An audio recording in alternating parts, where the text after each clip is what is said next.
بسم اللہ الرحمن الرحیم۔ السلام علیکم۔ لاہور کی خوبصورت شام، مال روڈ سے ہم نے ٹرن لیا ہے نہر کا، اور اب نہر کے کنارے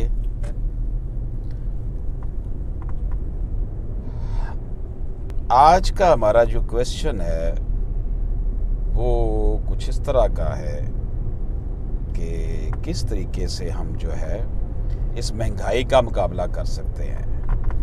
مہنگائی کا مقابلہ کس طریقے سے کیا جا سکتا ہے؟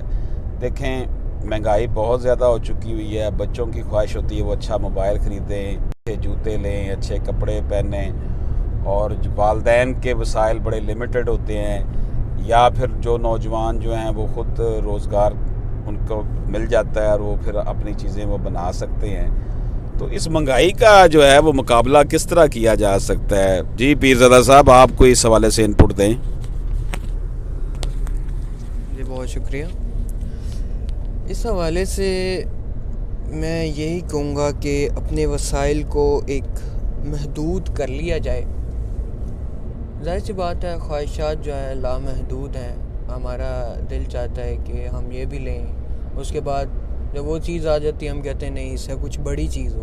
ٹھیک، ہم دیکھتے ہیں ایک دوسرے کی طرف، اور جو ہے پھر ہمارا بھی دل کرتا ہے کہ ہم بھی یہ چیز لیں۔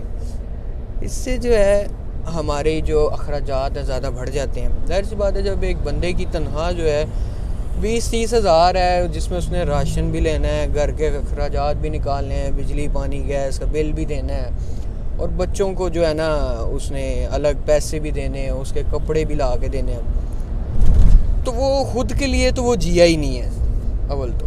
ٹھیک، اپنے بچوں کے لیے کر رہا ہے، اور اس کے لیے ہی جو ہے دور بھاگ کرتا رہتا ہے، ساری زندگی کرتا رہتا ہے۔ میرا کہنا ہے یہ کہ اپنی خواہشات کو محدود کریں تاکہ سمجھ آ سکے کہ زندگی گزارنی کیسے ہے۔ ٹھیک، اور ان چیزوں سے بچا جائے کہ کیونکہ یہ ہم اس چیز کے شکار ہو چکے ہیں کہ ہمارے پاس کوئی اچھی چیز ہو، اس نے یہ پہنا ہے تو ہمارے پاس اس سے کچھ اچھی چیز ہو۔ ہمارے اندر وہ ایک کمپلیکس ہو جاتا ہے کہ بھی اس نے پہنا ہے، نہیں جی ہم اس سے زیادہ اچھی پہنیں گے۔ اس کمپلیکس میں جو ہے نا مہنگائی اور بڑھتی جا رہی ہے، چیزیں مہنگی ہوتی جا رہی ہیں، لوگوں کا جو ہے نا خواہشات بڑھتی جاتی ہیں۔ وہ بچہ اپنی ماں سے ضد کرتا ہے، باپ سے ضد کرتا ہے۔ تو یہ ہے کہ اپنی خواہشات کو محدود کیا جائے، اور اس سے بچنے کا طریقہ یہی ہے کہ خود کو کنٹرول رکھیں۔ گزر تو سکتی ہے زندگی، آرام سے بھی گزر سکتی ہے، عیاشی میں بھی گزر سکتی ہے، تو کیوں نہ اپنی خواہشات کو محدود رکھ کے زندگی گزارا جائے، اور اللہ کے حضور پیش ہونا ہے تو کم چیزوں کا جو ہے ہمارے پاس ایک اثاثہ ہونا چاہیے جس کی ہم جو آگے حساب اور لسٹ دے سکیں۔ السلام۔ جی حذیفہ، آپ بتائیں کہ دنیا بڑی مشکل میں ہے مہنگائی کی وجہ سے۔ کاروباری لوگ تو ان کے پاس وسائل زیادہ ہوتے ہیں، لیکن نوکری پیشہ لوگوں کے لیے وسائل بہت کم ہیں، ان کی خواہشیں، ان کے مسائل، ان کے بچوں کے مسائل۔ آپ اس کو کس طرح دیکھتے ہیں؟ بسم اللہ۔ دیکھیں، سب سے پہلے تو جتنی چادر دیکھیں اتنے پاؤں پھیلائیں۔